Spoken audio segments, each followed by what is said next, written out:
Bone Trade really can't leave well enough alone. This man has caused such a ruckus, and I'm so happy to see that even after arcs have concluded and you think, okay, we're gonna move on from all the bullshit, still finds a way to just stab us in the heart. So Mitty's been a pretty big topic of debate. I mean, up until this point, it's been very much implied that Mitty could still be out there. But how would Mitty still be out there if it was burned to a crisp, right? But the whole idea of the hollows and what we've seen in this village, we literally saw Ma get ripped to shreds. There was hardly anything left, and then the next episode, we see it, yes, a little more shrunken down because its value was pretty much ripped away, but it was brought back. So from what I was seeing, I was like, okay, what if there was a piece that got brought into this village and then ultimately, you know, the village did its thing and Mitty came back. But it's interesting to see just the idea of the past and how this creature was brought time and time again, no matter what price was offered from Bailiff, just nothing would work out. And then to see what its own sacrifice was to get just a simple copy that, I should say simple because it is an exact replica from eyes to everything else, right? But it's crazy, man, because when you see someone like Nanachi who just,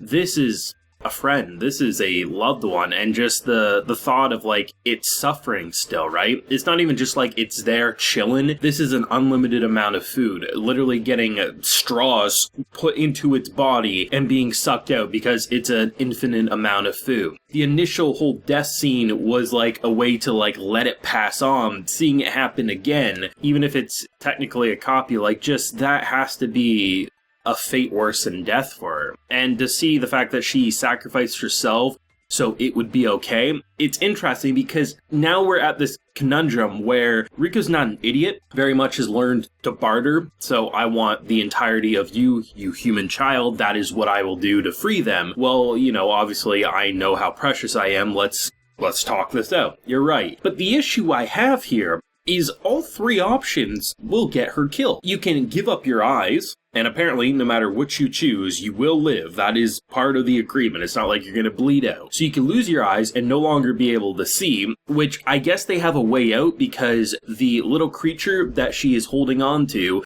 when she sniffs it, she gets like a sense of where to go. So maybe that would be the choice she would pick because she would still be able to move around with both her friends, but also it's not like she'd be completely blind, but that doesn't seem like a good scenario given the fact that you need to be able to be on your full senses all the time, given it just gets worse the deeper you go. You could give up your legs and I guess maybe be carried by Reg, which wouldn't be the end of the world, but still would be pretty impractical. So then you could give up your arms, which, yes, maybe they could get artificial ones, or the hands anyway, that is. But that seems also impractical because what if they can't get replacements and then you're essentially useless in the rest of this adventure? None of the options are good. I mean, really, none of them are actually good. You can lose half of your insides, you can lose your arms and legs, your eyes, like what do you do there? And I honestly don't know because none of them seem like it would keep you alive that long. And truthfully, I don't know what's going to be picked. I would be shocked, and I mean this, I would be shocked if she somehow out-negotiates this moment and keeps her body and limbs and organs and anything else, because it seems next to impossible, but I guess we'll see. I wasn't expecting it to get as crazy as it did because literally most of this episode wasn't too shocking. It was a lot of information, a lot of reveals. And a part of me was like, there's going to come a point probably at the end of the episode that's going to sucker punch us. But it just kind of continued to be like, okay, this is the information. This is the setup episode.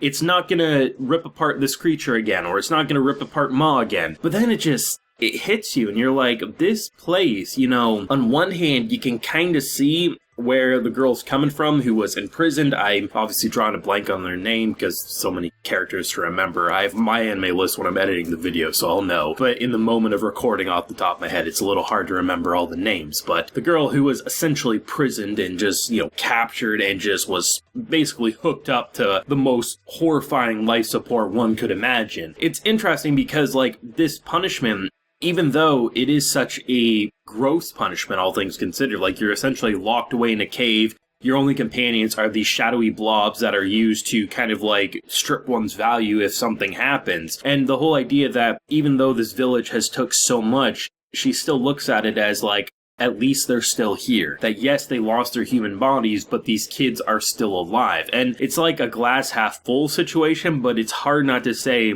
death would have been far more better than becoming what you are in this place. But then again, given that they were looking for freedom, maybe this is the best that they could have ever dreamt of because they never knew a sense of normal lifestyle. But still, it's interesting, right? Because you have Riko of all characters immediately just like, you're not a bad person, rips and then just saves her, sets her free, something that clearly no one's done up to that point. And then to see the kind of like walking through the village, it's interesting to see someone who has a very different outlook on what I think our characters have experienced up to this point, but also realizing that she needs to not stick out like a sore thumb, given that she technically was imprisoned, all things considered. And the fact that all these characters who we got introduced to so quickly at the start of the season quickly became such monsters in the grand scheme of things of what this village is. But it's interesting how, to them, they still are themselves, right? They still carry their own identities, even when we look at what they have become. And it's interesting because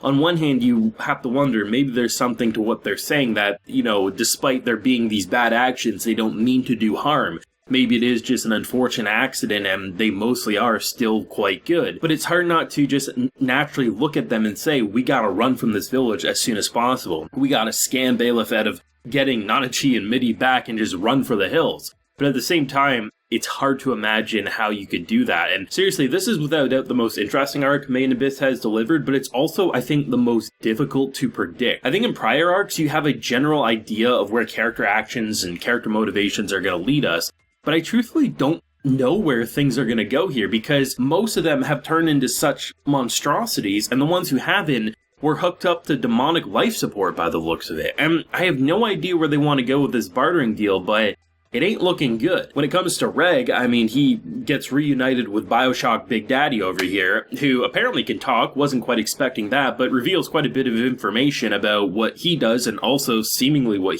Reg used to do. The whole idea of like this information collecting and just the whole idea that it feels like each of the characters are trying to learn and grow in different ways this arc. You have someone like Nanachi who, you know, was emotionally destroyed, doing anything and everything in hopes to maybe see Midi again someday.